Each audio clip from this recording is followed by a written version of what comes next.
Sa pinaka-latest episode ng It's Showtime, agad nag-trending si Kim Chiu. Ito ay matapos maglabas ng hugot si Kim tungkol sa pag-ibig sa noontime show.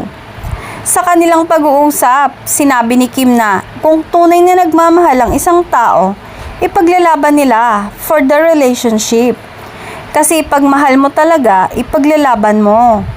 Iyan na lang ang nasabi ng TV host na si Kim Chiu matapos mapag-usapan ang patungkol sa breakup ng ex-couple na sina Mark at Jaira sa segment na Especially For You ng It's Showtime.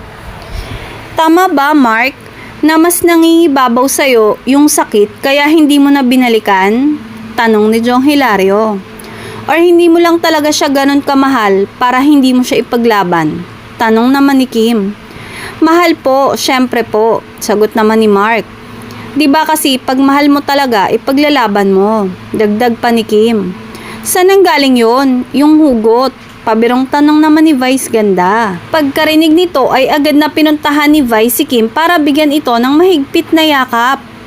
Samantala, patuloy pa rin nakakatanggap ng pambabatikos ang aktor na si Sian Lim matapos ang paghihiwalay nila ng actress TV host na si Kim.